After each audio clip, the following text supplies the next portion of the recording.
Sprint is cheap and AT&T has good coverage. Case closed. Well, that's how it used to be. Sprint's prices have gone up a little bit recently, and AT&T is offering some new perks on its unlimited plans. So does the old wisdom hold, or have things changed? Well, there's only one way to find out, so let's dive in.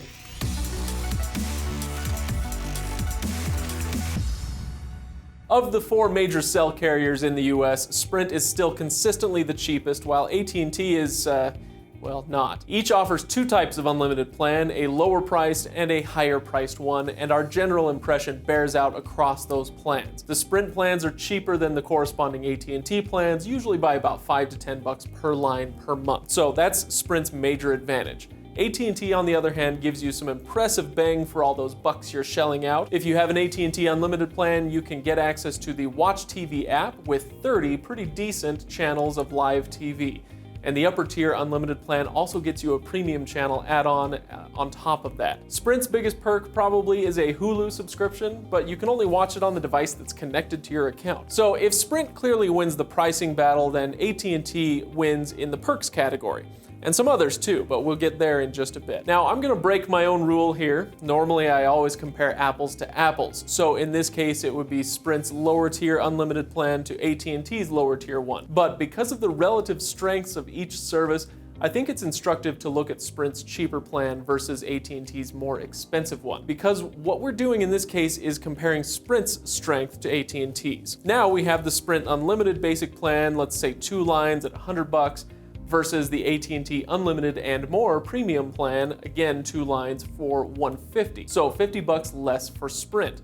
And that price difference is the same, by the way, for 3 or 4 lines, but it's less stark for single line plans. But anyway, now we know that you can pay quite a bit less for Sprint if you chose that lower tier plan. But if you choose to shell out a bit more for AT&T, you can get quite a bit out of it. I already mentioned one of the little perks you get through AT&T, but the difference is more fundamental than that. If you choose to pay more for AT&T, then you're also getting a superior service. I'm not talking about perks here, but about the basic functions of that half-pound supercomputer in your pocket. AT&T's coverage and speed both outstrip what you'll get from Sprint, so you can call, text, and browse in more places and at higher speeds with AT&T. Now that doesn't mean Sprint is terrible, it just has somewhat spottier service, especially outside major population areas.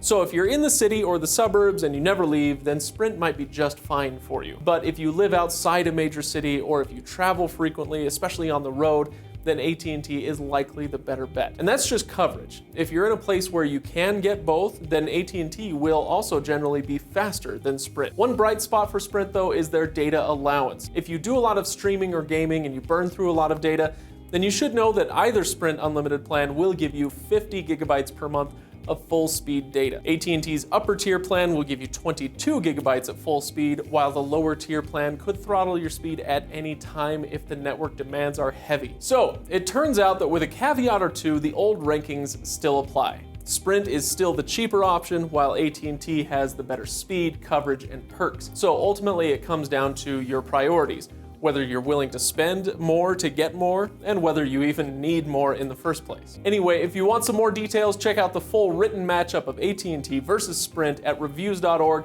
and hit up the comments if you have any specific questions. Thanks for watching, everybody, and we'll see you on the next review.